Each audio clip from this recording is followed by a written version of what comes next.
So আলামান welcome back to another video. তো আজকে কথা বলবো তাণ্ডব সিনেমা নিয়ে। তো তাণ্ডব সিনেমা কিন্তু এবার কোথায় শুট করা হবে সেই বিষয়বস্তু নিয়ে তোমাদের সাথে যে আপডেট শেয়ার করবো। তো তোমরা মূলত জানো যে তাণ্ডব সিনেমা বাংলাদেশে তো রমরমিয়ে শুট হচ্ছে এবং তাণ্ডবের এক একটা ক্লিপ, এক একটা বিষয়বস্তু সেগুলো কিন্তু প্রচন্ড পরিমাণে ভাইরাল হচ্ছে। তাণ্ডব নিয়ে কখনো শোনা যাচ্ছে যে এই সিনেমাটা প্রপারলি বাংলাদেশে 70% মতো এই সিনেমাটার মানে হয়ে গেছে আর কি, শুট কমপ্লিট হয়ে গেছে এবং একটা ফ্যাক্টরি স্কেডিউল আছে যেখানে কিন্তু এই সিনেমাটা শুট করা হবে এবং সেটার জন্য কিন্তু থাইল্যান্ডে অলরেডি কিন্তু রেকির কাজ কমপ্লিট করে এসেছিল রায়ান রাফি। রায়ান রাফি তোমরা মনে করে দেখবে যে দুর্গাপুজোর ওই টাইমটা করে অক্টোবর যে টাইমটা কিন্তু শোনা যাচ্ছিল প্রচন্ড পরিমাণে যে জিদ্দার কিন্তু লায়ন সিনেমাটা শুটিং শুরু হবে খুব তাড়াতাড়ি। তো বলে রাখি, রায়ান রাফি কিন্তু লায়ন সিনেমারও রেকির কাজ করছিল কিনা আমি জানি না, কিন্তু সে কিন্তু থাইল্যান্ড গেছিল এবং ওই যে জাহাজ বা সমুদ্রের ওই পোর্শন গুলো সেগুলো কিন্তু শোনা যাচ্ছিল যে থাইল্যান্ডে কিন্তু সেই শুট গুলো করা হবে। এবার জিদ্দার লায়নের জন্য সে রেকির কাজ করে এসছে কিনা আমি জানি না, বাট তাণ্ডবের জন্য যে সে রেকির কাজ করছিল এটা কিন্তু একদম পুরোপুরি একদম প্রমাণিত হয়ে গেল, কারণ তাণ্ডব সিনেমা, এই সিনেমার কিন্তু রেকির কাজ কমপ্লিট হয়েছে এবং একটা একটা মানে বড় ফ্যাক্টরির মতো জায়গায় কিন্তু একটা বিশাল বড় একটা ফাইটিং সিকোয়েন্স কিন্তু এই সিনেমাটার মধ্যে পার্টিকুলারলি থাকতে চলেছে।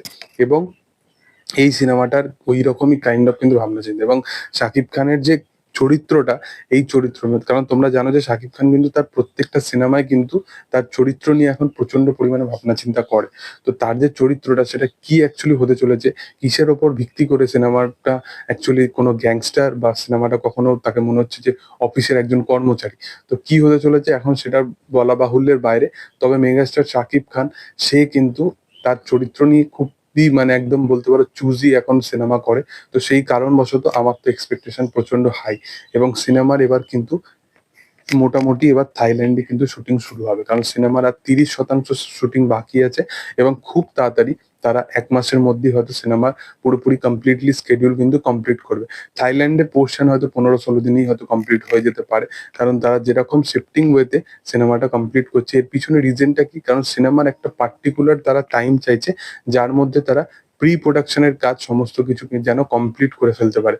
তো এই কারণে কোথাও গিয়ে তাণ্ডব সিনেমা নিয়ে এত পরিমাণে রমরমিয়ে শুটিং চলছে, শিফটিং ওয়েতে শুটিং চলছে, তারা প্রপার একটা স্কেডিউল ওয়াইজ করে শুটিং চলছে। শাকিব খান 6 ঘন্টা কোথাও গেছিল বাইরে, সেখানে জার্নি করে এসেও কিন্তু সে শুটিং করেছে। তো সেই কারণবশত কোথাও গিয়ে এই সিনেমাতে প্রপার কিন্তু শুটিং এর উপর জোর দেওয়া হচ্ছে যাতে প্রি প্রোডাকশনের কাজটা কিন্তু ভালোভাবে করা যেতে পারে।